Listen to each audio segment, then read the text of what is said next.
You know, I marvel at the fact that at the age of 17, when I'd never cracked open a Bible on my own, the previous year, a little bit of exposure had come. But prior to that, never opened a Bible. I'm not even sure we had one in the home. I think my dad had one. But I'm lying in a hospital bed. Do you know why? Because I wanted out of life. My life had no meaning.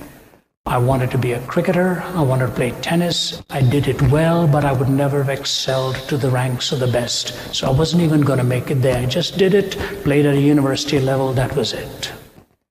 And as I'm lying in this hospital bed, having attempted to take my own life, a man walks in with a little red Gideon's New Testament.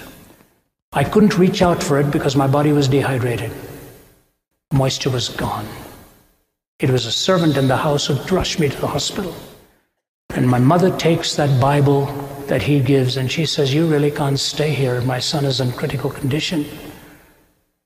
And he said, "Ma'am, your son needs this more than anything else." And so he opens to John chapter 14, where Jesus is talking to Thomas. "I'm the way, the truth, and the life. No one comes unto the Father except through me." And then he goes on in verse 19 and says, "Because I live, you also shall live." The power of the Word of God to crack open this encrusted heart of a young man who'd never had the wisdom to open it before. And I begin to pray. And I say, "Lord, if you are the Lord of life, take me out of this hospital room. I will leave no stone unturned in my pursuit of truth." That day is so vivid in my mind.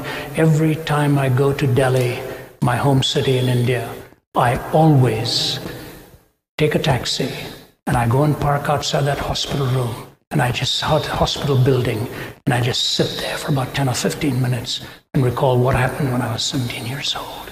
Happened with the Word of God. Happened with the Word of God.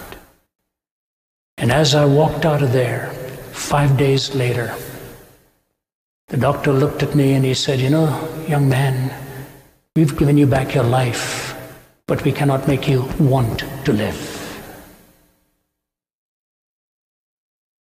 I just said, "Doctor, you don't need to worry about that."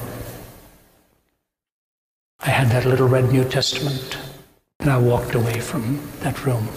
The man who brought that New Testament into my room died last year. I spoke to him a few days before he died from our home in Atlanta. He was living in Los Angeles. I wanted to come over. He said, "Rav, don't. He said, "You've got many, many other things to do." But here's what he said to me. He said, "I just want to say to you, I sit down sometimes and watch you on YouTube, and the tears run down my face, and I think to myself, the main reason God brought me into this world was to bring that Bible to you." I said, "Fred, God brought you into the world for a lot more than just that." He said, "No, man." He said, "I just want you to know, can't say enough of what it means that you're one of my sons in the faith, and it gives me the greatest amount of joy. Thy word is truth. Thy word is truth."